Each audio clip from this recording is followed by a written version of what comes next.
Sujet intéressant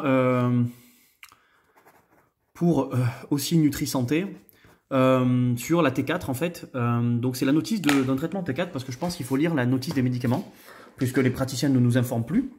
Comme maintenant on est obligé de lire toutes les étiquettes des compléments, des aliments ultra transformés, voire même des compléments alimentaires, le patient doit être informé de ce qui se passe et de ce que l'on prend parce que je pense que on doit être aussi acteur et on a marre d'avoir des problèmes de santé par rapport à des médicaments qui ne sont même pas informés des effets secondaires. Bon.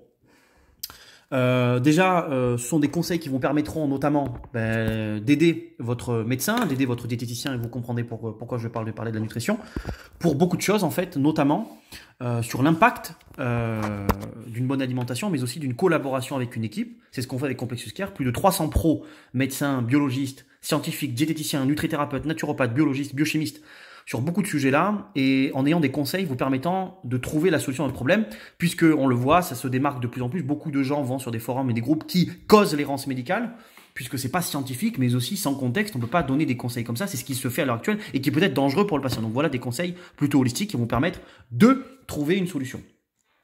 Et donc là, effectivement, lorsque vous mettez en place un traitement thyroïdien, lorsque vous voir votre médecin, effectivement, je me place en tant que patient, je vais voir mon médecin et je dis effectivement, j'ai besoin d'un traitement de T4, je suis très épuisé. Bon, lui il va me dire, on se fixe sur la TSH, mais effectivement, on a besoin de T4 puisque la T4 est basse, imaginons, puisque la TSH est incomplète, on va commencer à regarder au niveau surinalien. Là, dans la notice de Sanofi, on nous dit une insuffisance hypophysaire. Attention de ne pas mettre un traitement thyroïdien sans regarder donc l'insuffisance hypophysaire ou surinalienne non traitée, insuffisance de la production d'hormones de la glande surrénale, ou une insuffisance hypophysaire non traitée résulte quand celle-ci résulte d'une insuffisance surinalienne nécessitant un traitement. Déjà, on nous affirme que sur les traitements surinaliens, il faut faire attention de mettre en place un traitement thyroïdien, donc de la T4, on va regarder la T4, qui est safe, sécuritaire pour les hormones surinaliennes. Avant, il faut donc vérifier l'autre système. C'est normal puisque une cellule seule ne fonctionne pas, mais l'exemple, le système surinalien, c'est l'ensemble de cellules. Donc tout le système humain, c'est l'ensemble de cellules. Et donc là, on nous le redit encore une fois, attention de ne pas mettre un traitement si vous avez une insuffisance surinalienne qui doit être traitée par hydrocortisone. Traitement insuffisant, sans traitement suffisant, un dysfonctionnement aigu des glandes surrénales peut apparaître. Et c'est là où c'est intéressant. J'avais fait une vidéo sur les suppléments, sur la prise de Tessinomel, et j'avais dit effectivement, beaucoup de praticiens recommandent la T3, beaucoup, hein, une partie en tout cas. J'avais dit qu'il fallait faire attention que beaucoup de personnes ne sont pas capables de supporter la T3, qui est une forme active, et la T4 est une forme inactive, d'accord ?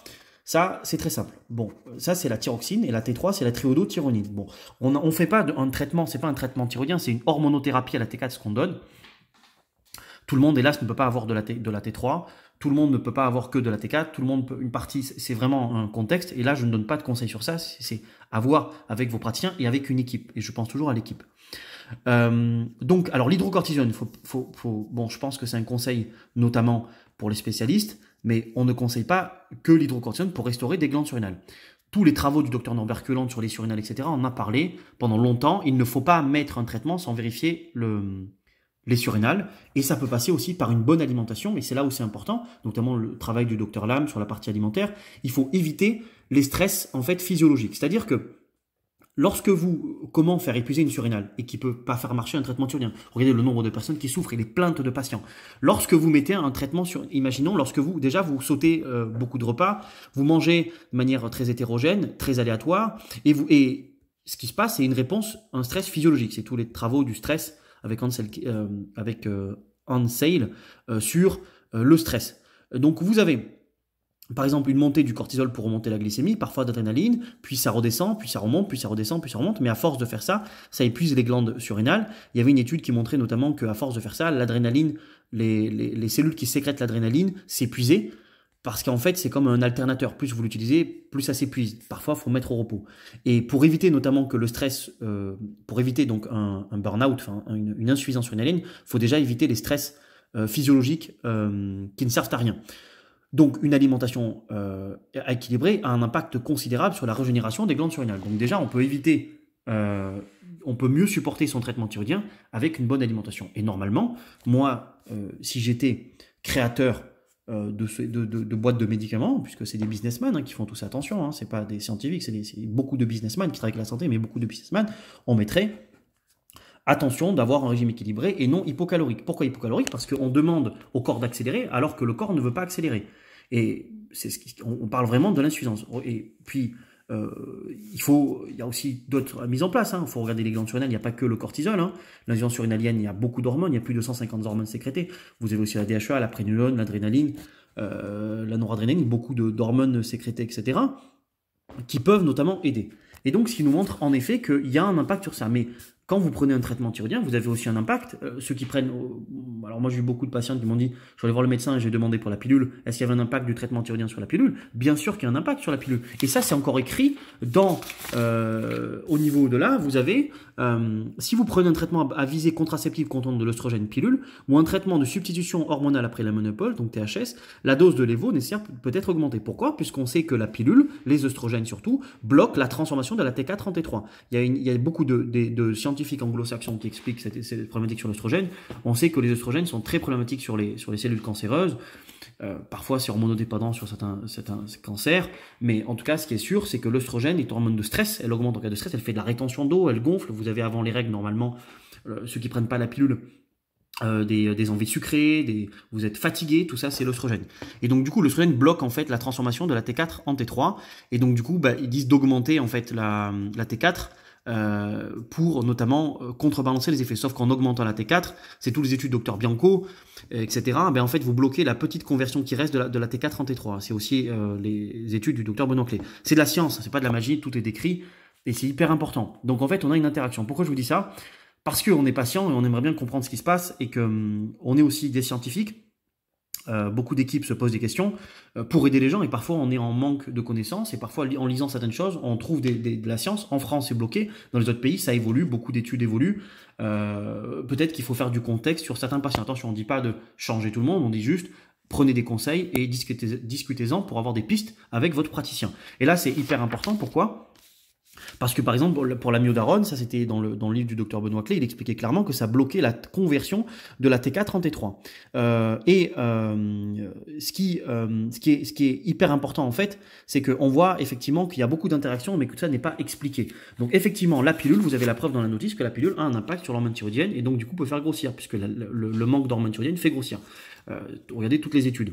Donc, ce qui est hyper important à mettre en évidence déjà dans ce premier cas-là, c'est que vous avez la preuve que la pilule joue sur la fonction thyroïdienne. C'est normal puisque on peut pas disloquer les ovaires des glandes surrénales en fait et de l'hormone thyroïdienne. C'est un cycle en fait. La pensée complexe d'Edgar Morin met en avant le schéma circulaire et la vision linéaire dogmatique de la science à l'heure actuelle, c'est A plus B plus C, d'accord, et A plus B égale C, d'accord. Ça c'est la physique, la physique linéaire. À l'heure actuelle, newtonienne et linéaire. Or, nous, la pensée holistique que nous, on propage, et ça peut choquer certains scientifiques, c'est une science qui est plutôt complexe, où vous avez A, B, C, D, E, et en fait, vous avez d'interactions dans la même manière. Donc, ce qui veut dire que si vous changez C, vous changez D, E, A et B. Alors que dans la physique linéaire, vous changez que A et si vous n'avez pas cette équation, si vous êtes pas bien, c'est qu'il y a A et B, c'est tout. Mais on n'a jamais parlé de C, D, E. Et donc, du coup, en fait, on n'a jamais dit que ça peut être une interaction entre tout ça.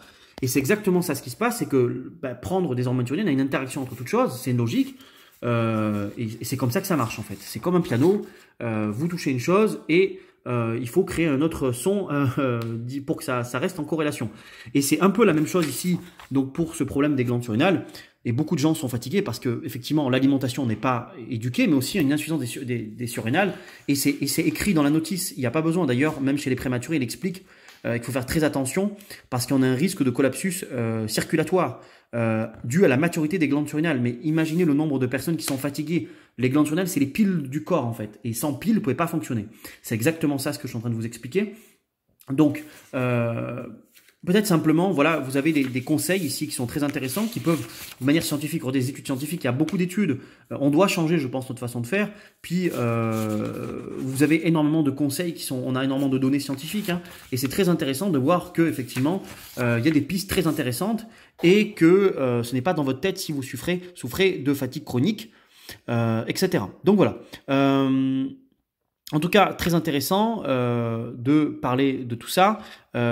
surtout l'insuffisance surrénalique qui est le travail du docteur Kurland, qui explique qu'on ne peut pas accélérer un corps qui ne veut pas accélérer, ça marche pas. C'est la raison que beaucoup de gens souffrent, ou même à des doses petites de T4, ils disent mais pourquoi je suis fatigué? Mais parce qu'ils mangent pas assez, parce qu'on a conduit, on mangeait moins et bougeait plus, des régimes hypocaloriques. Mais quand les gens mangent moins, quand les personnes mangent moins, ben forcément vous avez moins d'enzymes nécessaires, vous avez moins d'amylase, de protéase, de lipase qui sont disponibles. Votre corps est déjà fatigué et épuisé, vos hormones, vos glandes sont au repos, et parfois on traite des patients parce que simplement ils mangent pas assez.